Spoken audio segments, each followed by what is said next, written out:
Kung may asawa ka na, para sa'yo itong 3 ultimate advices ko. I-save mo ito, baka makalimutan mo at mapagmulan pa ng gulo. Oh, na-save na ba? Advice number 1. Husband, love your wife. Simple lang pero hindi lang dapat sa simula ng relasyon. Dapat mahal mo siya araw-araw. Mahal mo siya kahit may problema kang malaki at siya yon. What? Mahal mo siya kahit stress ka at siya ulit yon. What?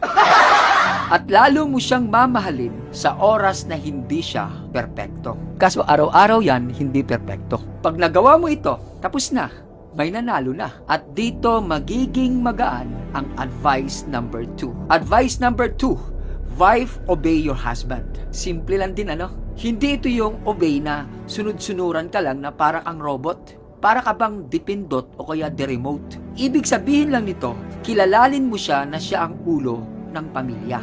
Kaya kapag nagdesisyon siya para naman sa ikakabuti ng pamilya, sumang-ayon ka naman. Huwag kang laging kontra. Hindi yung magsasabi pa lang ang asawa mo, ikaw kumukontra na. Ipakita mo ang iyong pagsunod sa iyong asawa, hindi yung pagiging dragon mo. At kung magagawa mo ito, magiging sagana yung advice number 1. Ang gaan at ang ganda ng inyong samahan. Siguro nag-iisip ka kung ano yung advice number 3. Well, ito ang pinakamahirap sa lahat. Makinig kang maigi.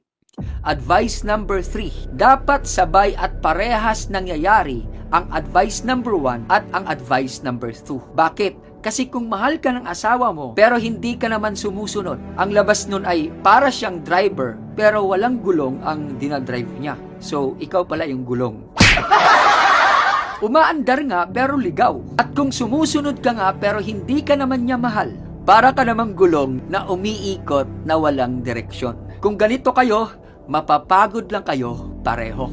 Alam mo na ang magiging katapusan ng relasyon nyo. Pero kapag sabay ang pagmamahal ng lalaki at ang pagsunod ng babae, doon pantay ang bigat. Mas maayos ang takbo, mas matibay at mas matagal ang relasyon. Sana gusto natin yon.